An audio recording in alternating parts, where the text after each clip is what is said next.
Good morning. My name is Jonathan Narcisse, independent candidate for governor running on the Iowa Party ticket. For some of you out there, you may feel like tonight wasn't a success.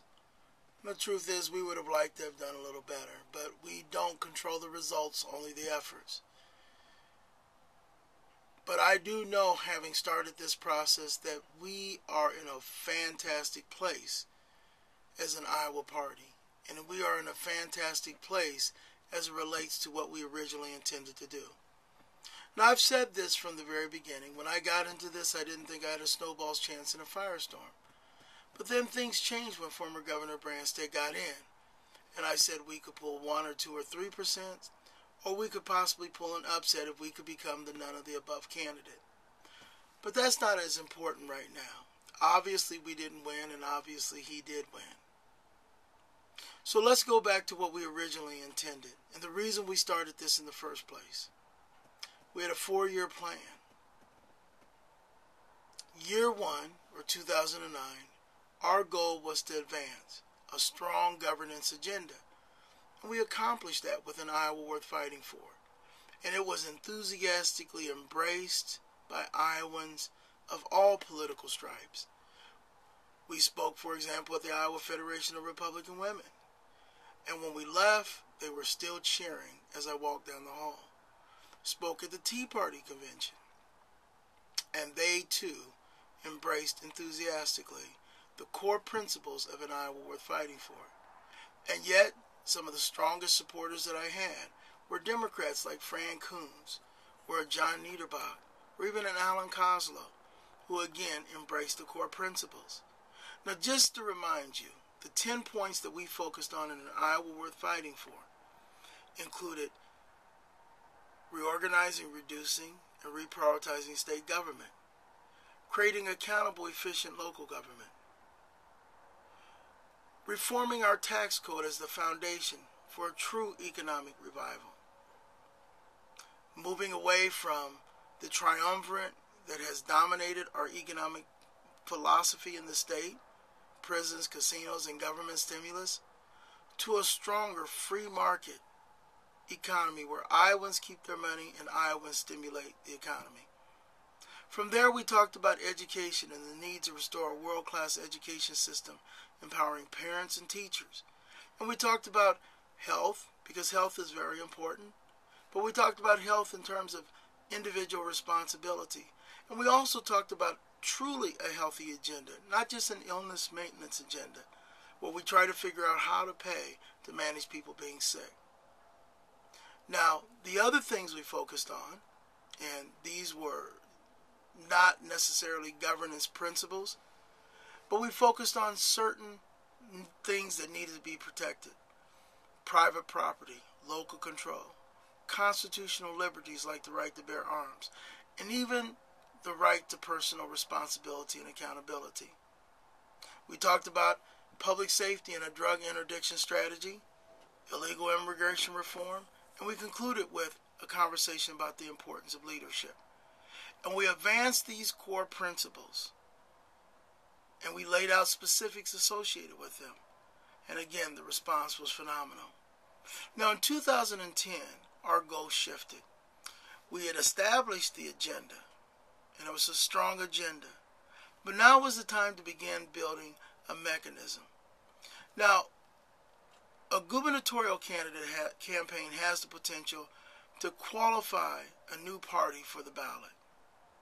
But we had a different goal, or a dual goal, in mind. Yes, we absolutely wanted to create party ballot access, but we simultaneously wanted to build a 99-county political organization.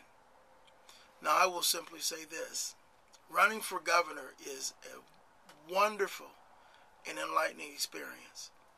There are things you never even anticipate or dream of, especially when you're running against 2 governors, guys that have proven they know how to win, not just how to run. And what we discovered is that the learning curve was steep, it was severe, and in the case of our campaign, it was debilitating. And yet we've learned a number of wonderful things. And as we do our post-mortem, we'll go into those things we learned. But let me make it clear. We established a rapport in 99 counties. We identified key contacts in most of those 99 counties. It'd be disingenuous and perhaps dishonest to say that in every county we have a solid go-to guy or go-to lady in that county. But we have a lot of go-to folks in the 99 counties.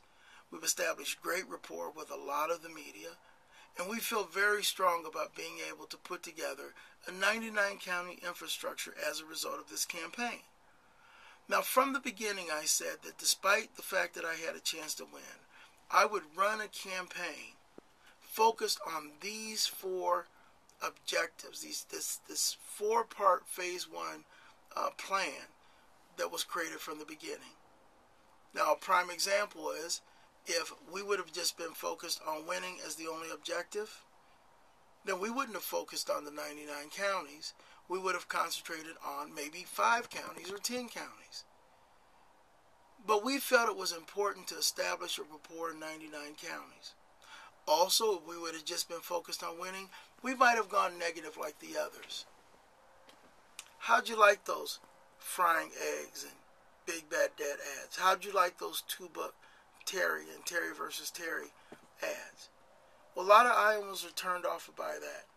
Now, there's a reason why politicians go negative, because it works. But we chose not to go negative. And an affirmation of our not going negative was an interview we did just this morning, I guess technically yesterday morning, with WOC in Davenport. And the interviewer was very pleased that we didn't go negative, that we advanced common sense solutions, and of course you can hear that interview on our website. So at the end of the day, as we wrap up this election day, did we accomplish something? Absolutely. We secured more than 20,000 votes. That's not an insignificant number, especially running against 2 governors. We spent maybe $1 to $2 per vote. They spent, I think, probably $10, $15, $20 per vote. And when we analyze precincts, we'll see where we have strengths and we see where we have work to do. But in the final analysis, we are in a fantastic position to go into phase 3. And phase 3 is when we begin building the farm team. It's when we begin putting the meat on the bones. And it's when we begin laying the foundation for 2012. So let me summarize it this way. 2009 was the year that we put the players on the team. 2010 was the preseason. Now, we competed hard and we competed to win, and I don't want anyone to get confused. We ran to win. We didn't run to place or to show. We ran to win. But the results are what they are. Year 3, the regular season. And year 4, 2012, the playoffs. So we are going to do what I said we were going to do, win or lose. I'm going to go to Jethro's, and I'm going to get one of those giant burgers that defeated Man vs. Food, and I'm going to relax. But on November 4th, we're back to work. We're analyzing numbers. We're analyzing our strengths. We're analyzing our weaknesses. I said this from the very beginning. Join our fight. Add your might to ours. We will prevail and together restore an Iowa worth fighting for. And you have a very good evening.